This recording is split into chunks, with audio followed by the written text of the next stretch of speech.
നമസ്കാരം. പഠിച്ച പണി 18 നോക്കിയിട്ടും കീറാമുട്ടിയായി തുടരുന്ന KPCC പുനഃസംഘടനയിൽ പന പോലെ നോക്കി നിൽക്കാനേ മുതു നേതാക്കന്മാർക്ക് പോലും ഇപ്പോൾ പറ്റുന്നുള്ളൂ.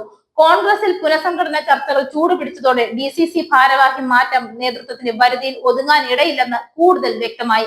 മികച്ച പ്രകടനം കാഴ്ചവെച്ചവരെന്ന നേതൃത്വത്തിന് ബോധ്യമുള്ള 4 ജില്ലാ പ്രസിഡന്റുമാരെ മാത്രം നിലനിർത്തി 10 DCCകളിലും സമൂല അഴിച്ചുപണിയാണ് ഇപ്പോൾ ഉദ്ദേശിക്കുന്നത്. എന്നാൽ അയോഗ്യത മുദ്ര ചാർത്തപ്പെട്ട് അങ്ങനെ വെച്ചൊഴിയാൻ ഇപ്പോൾ ഈ ജില്ലാ കമ്മിറ്റികളുടെ അധ്യക്ഷന്മാർ തയ്യാറല്ല എന്നതാണ് പുനഃസംഘടന കീറാമുട്ടിയാക്കുന്നത്.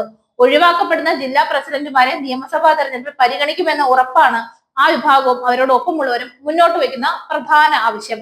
അതിന് തയ്യാറായില്ലെങ്കിൽ DCC പുനഃസംഘടനയുമായി ബന്ധപ്പെട്ടുണ്ടാകുന്ന എല്ലാ കഷ്ടനഷ്ടങ്ങളുടെയും പൂർണ്ണ ഉത്തരവാദിത്തം KPCC നേതൃത്വത്തിനായിരിക്കും എന്നതാണ് അവരുടെ നിലപാട്.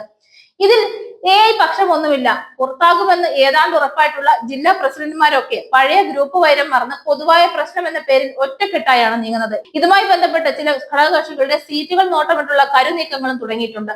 ഇത്തരം നീക്കങ്ങൾ കോട്ടയം ജില്ലയിലാണ് സജീവം.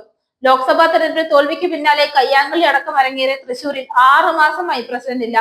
ആലപ്പുഴ അടക്കം മറ്റു ജില്ലകളിലും പ്രശ്നബാധിതമാണ്. ഈ മാസം നടക്കുമെന്ന് പ്രഖ്യാപിച്ചിട്ടുള്ള KPCC പുനഃസംഘടന സംബന്ധിച്ചും യോജിച്ച തീരുമാനത്തിൽ എത്തിച്ചേരാനായിട്ടില്ല അവർക്ക്.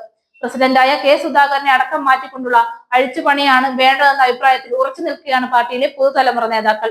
ഇതിനിടെ നേതൃസ്ഥാനത്തേക്ക് സാമുദായിക പരിഗണന ആവശ്യപ്പെട്ട് മറ്റു ചിലരും രംഗത്തെത്തിയിട്ടുണ്ട്. അവർ സ്വസമുദായത്തിലുള്ള കോൺഗ്രസ് നേതാക്കളെ തങ്ങളുടെ പ്രതിനിധികളുമായി ഉയർത്തി കാണിക്കുന്നുമുണ്ട്.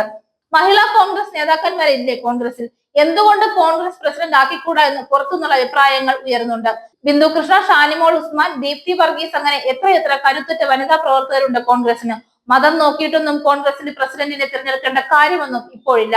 പ്രവർത്തന ശേഷിയും കരുത്തുറ്റ വാക്ചാതുര്യവുമുള്ള ഒരു കോൺഗ്രസ് പ്രവർത്തകയോ പ്രവർത്തകനോ ആകണം എന്നേ ഉള്ളൂ എന്ന അഭിപ്രായങ്ങളും നിരീക്ഷണങ്ങളും പുറത്തുനിന്ന് ഉയരുന്നുണ്ട്.